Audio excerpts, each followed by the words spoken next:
شب جمعہ کی فضیلت کے متعلق امام صادق نے فرمایا کہ شب جمعہ نمازوں میں گزارو۔ شب جمعہ مومنین کی عزت بڑھانے کے لیے اللہ تعالیٰ ملائکہ کو آسمان اول پر بھیجتا ہے کہ وہ ان کی نیکیوں میں اضافہ کریں اور ان کے گناہوں کو مٹا دیں۔ شب جمعہ گناہوں سے بچو، کیونکہ اس رات گناہ کرنے کا عذاب کئی گنا بڑھ جاتا ہے، اور اسی طرح اس شب نیکیوں عبادت کرنے کا ثواب بھی کئی گنا بڑھ جاتا ہے۔ جو شخص ہر شب جمعہ سورہ واقعہ کی تلاوت کرے گا تو وہ اللہ تعالیٰ کے دوستوں میں شمار ہوگا، اور وہ شخص دنیا میں بدحالی، تنگ دستی اور آفات سے محفوظ رہے گا۔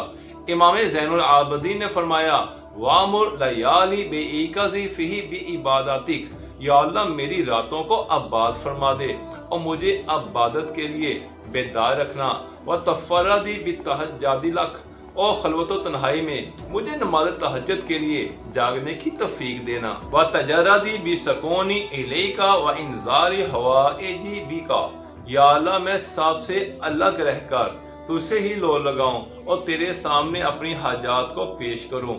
امام صادق نے فرمایا شب جمعہ درود بھیجنے سے 1000 نیکیوں کا ثواب ملتا ہے اور 1000 گناہ معاف ہوتے ہیں۔ امام سجاد کی دعاؤں کی کتاب صحیفہ کاملہ میں درج ہے کہ شب جمعہ نماز فجر سے پہلے اس ورد کا کم از کم 3 مرتبہ پڑھنا گناہوں کی بخشش کا باعث بنتا ہے۔ استغفر اللہ الذی لا الہ الا هو الحی القیوم واتوب الیہ۔ شب جمعہ باکثرت ذکر و صلوات اور استغفار پڑھیں۔ شب جمعہ باکثرت سبحان اللہ واللہ اکبر ولا الہ الا اللہ پڑھیں۔ اس شب سورہ دخان اور سورہ جمعہ کی تلاوت فرمائیں۔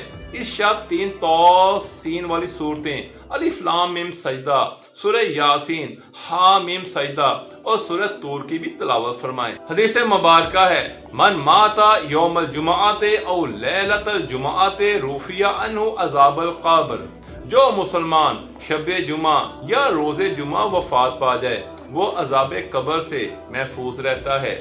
شب جمعہ اپنے مرحومین کے ایصال ثواب کے لیے زیادہ سے زیادہ صدقہ و خیرات کرنی چاہیے۔